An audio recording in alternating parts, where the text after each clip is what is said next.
مولانا روم رحمۃ اللہ علیہ نے اپنی کتاب کے اندر محمود اور ایاز کے 3 واقعات نقل کیے ہیں۔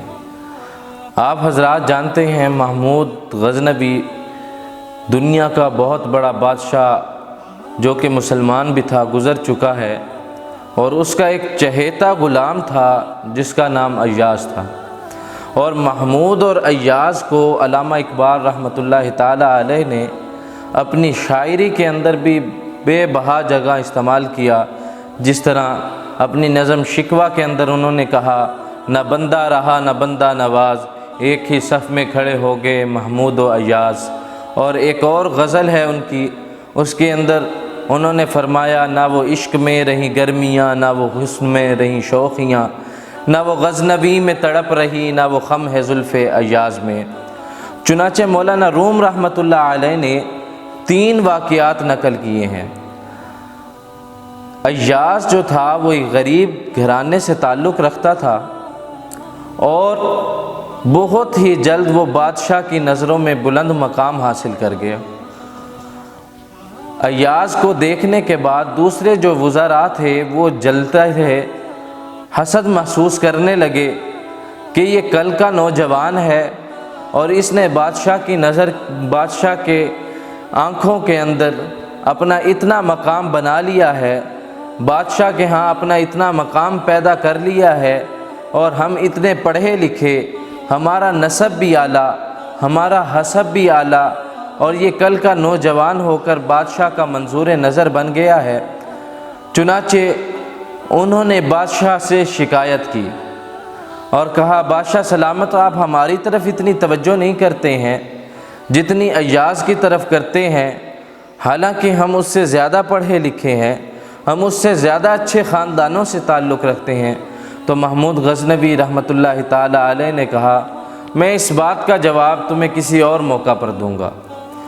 چنانچہ ایک وقت آیا، بادشاہ نے تمام وزراء کو اکٹھا کیا اور ایک پھل لیا، اور وہ پھل اتنا کڑوا تھا کہ جو بھی اسے منہ میں ڈالتا وہ فوراً تھوک دیتا تھا۔ تو بادشاہ سلامت نے اس پھل کی کاشیں بنائیں، تمام وزراء کو کاشیں دینا شروع کر دی۔ پہلے وزیر کو ایک کاش دی، اس نے کھایا اور فوراً تھوک دیا۔ کہا، بادشاہ سلامت، یہ تو بہت کڑوا ہے، اس کو تو حلق کے آگے سے گزارنا بہت ہی مشکل ہے۔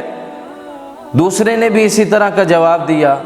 چنانچہ چلتے چلتے باری آئی ایاز کی۔ جب بادشاہ سلامت نے ایاز کو اس پھل کی کاش کاٹ کر دی تو ایاز بڑے مزے سے کھانے لگا۔ بادشاہ سلامت نے پوچھا، ایاز بڑے مزے لے کر کھا رہے ہو، کیا بہت میٹھا ہے یہ؟ ایاز کہنے لگا، نہیں بادشاہ سلامت، ہے تو کڑوا۔ تو بادشاہ نے کہا، پھر تھوک کیوں نہیں دیتے؟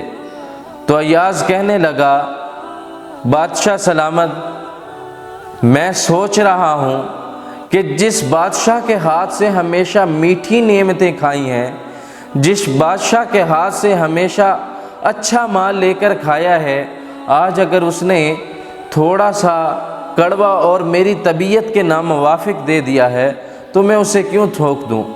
تو میرے دوستو، اس واقعے کے اندر ہمارے لیے بڑا سبق ہے کہ اللہ تبارک و تعالی ہمیں ہمیشہ نعمتوں سے نوازتے ہیں، اور ذرا سی ہم پر تکلیف آتی ہے تو ہم اللہ تبارک و تعالی سے شکوہ اور شکایت کرنے لگتے ہیں۔ دوسرا واقعہ مولانا روم رحمۃ اللہ تعالی علیہ نے لکھا کہ بادشاہ نے تمام وزراء کو اکٹھا کیا اور ایک بہت ہی قیمتی ہیرا اور ساتھ میں ایک ہتھوڑا ان وزیروں کو دیا اور کہا، اس ہتھوڑے سے اس ہیرے کو توڑ دیں۔ چنانچہ پہلے وزیر نے سوچا کہ بادشاہ سلامت اب ہماری عقل کا امتحان لینا چاہتے ہیں، بادشاہ سلامت دیکھنا چاہتے ہیں کہ ہماری کتنی ریسرچ ہے، ہم کتنے ذہین ہیں۔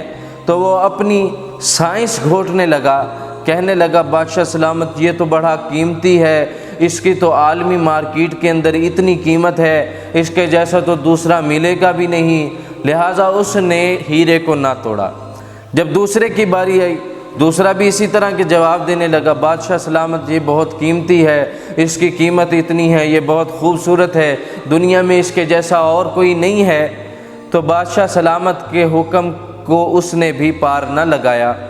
چنانچہ باری آئی ایاز کی، جب بادشاہ سلامت نے حکم دیا کہ اس ہیرے کو توڑ دو، تو ایاز نے بغیر سوچے سمجھے اس ہیرے کے اوپر ضرب لگائی اور اس ہیرے کو ٹکڑے ٹکڑے کر دیا۔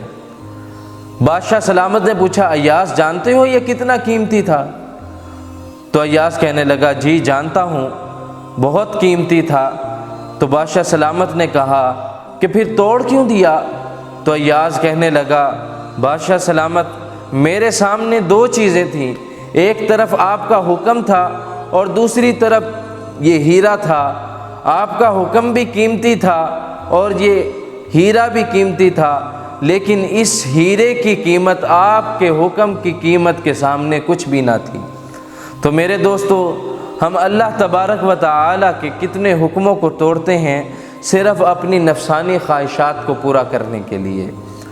اگر ہم اپنی نفسانی خواہشات کو چھوڑ کر اللہ تبارک و تعالی کے حکموں کی پاسداری کرنے لگ جائیں تو اللہ تبارک و تعالی ہمارے تمام کام سنوار دیں۔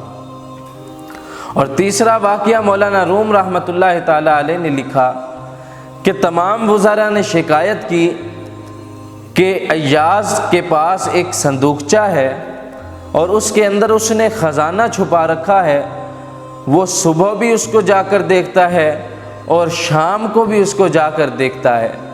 تو بادشاہ سلامت کو جب یہ بات وزراء نے بتائی تو بادشاہ سلامت نے ایاز کو حاضر کر لیا۔ ایاز سے کہا کہ مجھے معلوم ہوا ہے تمہارے پاس ایک صندوقچہ ہے، صبح بھی جا کر اس کی زیارت کرتے ہو اور شام کو بھی جا کر دیکھتے ہو۔ ایاز بادشاہ کے سامنے جھوٹ تو بول نہیں سکتا تھا، تو کہنے لگا جی صندوقچہ ہے، اور بادشاہ سلامت کے حکم سے اس صندوقچے کو لایا گیا۔ سپاہی گئے، صندوقچے کو لائے اور بادشاہ سلامت کے سامنے اس صندوقچے کو کھولا گیا تو اس کے اندر سے ایک ٹوٹی ہوئی جوتی، ایک پھٹی ہوئی پگڑی اور ایک پھٹا ہوا قمیص نکلا۔ بادشاہ سلامت کہنے لگے، ایاز یہ کوئی اتنی قیمتی چیزیں تو نہیں ہیں کہ صبح بھی تم اس کی زیارت کرو اور شام کو بھی اس کی زیارت کرو، صبح بھی جا کر دیکھو، شام کو بھی جا کر دیکھو۔ تو ایاز کہنے لگا، بادشاہ سلامت میں جا کر اپنے نفس کو جھنجھوڑتا ہوں اور کہتا ہوں کہ آج جو تیری شان و شوکت ہے وہ صرف بادشاہ سلامت کی وجہ سے ہے، اور تیری اصل اوقات یہ ہے کہ جب تو آیا تھا تیری جوتی بھی ٹوٹی ہوئی تھی، تیرے کپڑے بھی پھٹے ہوئے تھے، تیرے سر کی دستار بھی پھٹی ہوئی تھی۔ آج جو تیری یہ اتنی شان و شوکت ہے یہ بادشاہ سلامت کی وجہ سے ہے، لہٰذا تو اپنی اوقات نہ بھولنا کہ تیری اپنی اصل اوقات کیا ہے۔ اور ہمیں دیکھیں، ہمارے پاس ذرا سا مال و دولت آ جائے تو ہم اپنے پاؤں زمین پر رکھنا گوارا نہیں کرتے، ہماری اوقات ہمیں بھول جاتی ہے، اور جب انسان کو اوقات بھول جاتی ہے تو وہ تکبر کرنے لگتا ہے، اور تکبر اللہ تبارک و تعالی کو شدید ناپسند ہے۔ اللہ تبارک و تعالی ہمیں اپنے حکموں کی پاسداری کرنے کی توفیق عطا فرمائے۔ وما علیہ الا البلاغ۔